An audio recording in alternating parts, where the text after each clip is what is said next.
Emva kokuba kubanjwe abemi bangaphandle bebehlala kwizindlu ze-RDP KwaZulu-Natal kwiveki ephelileyo, namhlanje isebe lokuhlaliswa koluntu lenze uqoqo kwizindlu zesibonelelo sikarhulumente kwilokishi yakwaMashu, nalapho kufunyaniswe ukuba izindlu ezininzi ze-RDP zihlala abemi bangaphandle.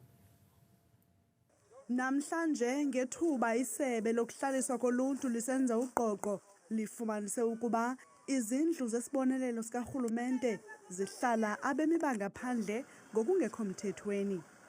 Lo muzi semva kwami kuhlala abaseZimbabwe kunezinto eziningi eyisho kuthiwa akwaDludla, kuthiwa akwaNgcobo, kuthiwa akwaNkomo, izibongo eziningi. Lokho kubeka ngokucaca ukuthi mningi umsebenzi esazokwenziwa. Ukanti kufunyaniswe ukuba izindlu ezininzi apha kwaMashu zithengiselwa abemi bamazwe angaphandle. Kuyicala ukuthi mangabe unikezwe indlu wena obusuqashisa ngayo noma uyidayise, fanele leyo ndlu leyo musubona ukuthi cha usayifuna indlu, fanele uxhumane ne-Human Settlement so that thina sokwazi ukuthi siyithathe sinikeze umuntu olindile, ngoba baningi abantu abakhuluma noNgqongqoshe uMthombeni uSiboniso Duma bethi balindile mangabe bebona izindlu kuhlala bokufika abaziyo futhi ukuthi abanazo izincwadi kubaphatha kambi. Abahlali balengingqi bathi kufika abemi bangaphandle mihla le kwezi zindlu. Through ukuthi abanye ke baze ngokomsebenzi, abanye ke bayifikela nabantu babo kangangokuba uma befika balandana kancane kancane, uthi uyalala uyavuka ngakusasa uyafika sekukhona omunye ongamazanga ukuthi ufike nini ngasikhathi sini. Mawusuthi uyalandelela since njengomhlali uyuthola ukuthi abanye mawusuthi uyalandela kangangoba abanye sebezi befuna ngisho incwadi umuntu athi ufuna incwadi yeCouncil.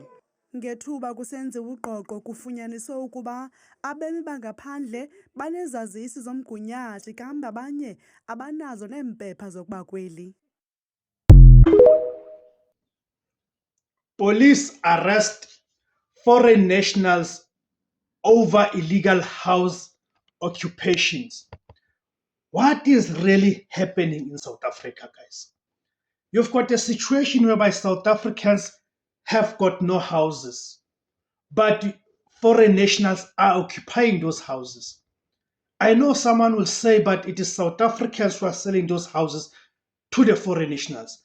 But that is not always the case. That is not always the case. I'll tell you why I'm saying that is not always the case. In South Africa, you've got a situation whereby our government is so corrupt to the core. Municipal officials, Department of Housing officials are in cahoots with foreign nationals, whereby they sell the houses that were built and meant for South Africans. They then sell those houses to the foreign nationals. That is what is happening in South Africa. South Africa is once again facing a serious and deeply emotional issue that is spreading across communities: the illegal occupation of houses.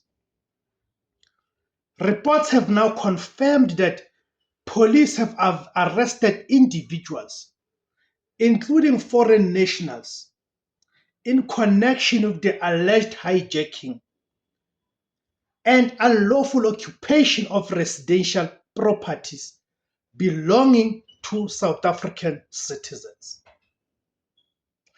This is not just about buildings. This is about homes.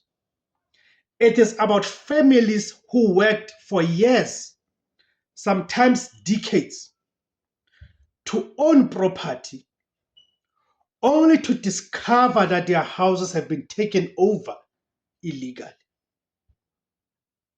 But as always in South Africa, the story is not simple, because behind every arrest, there are deeper questions.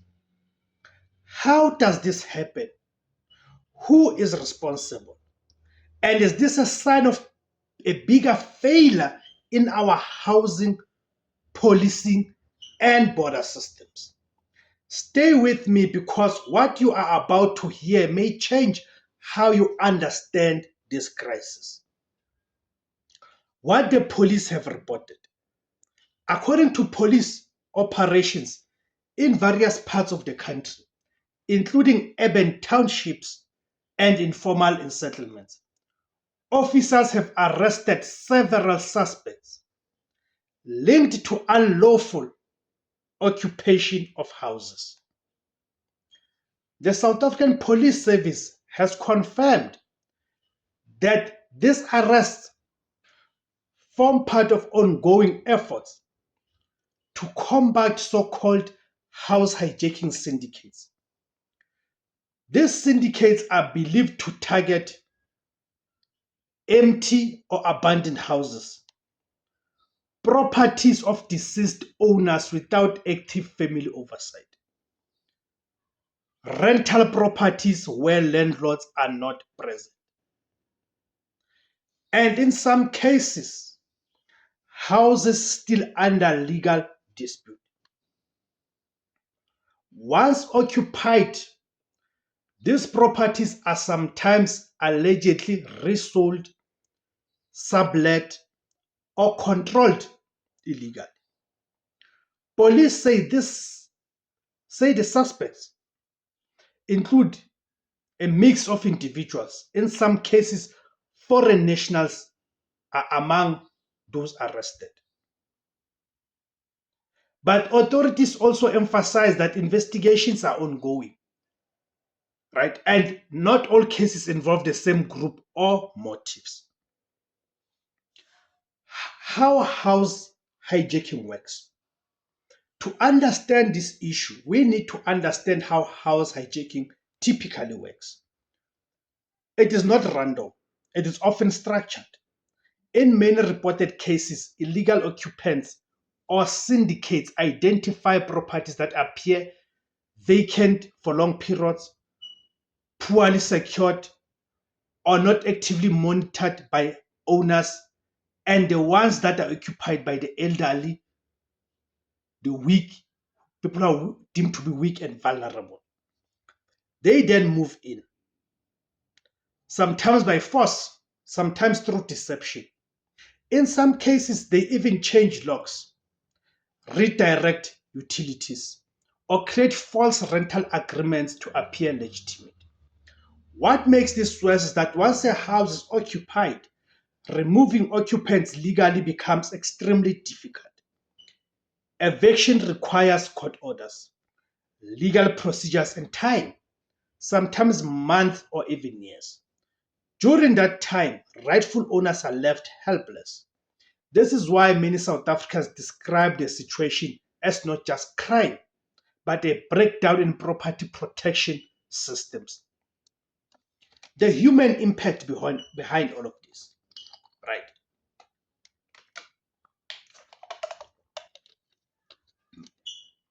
Behind every one of these cases is a human story.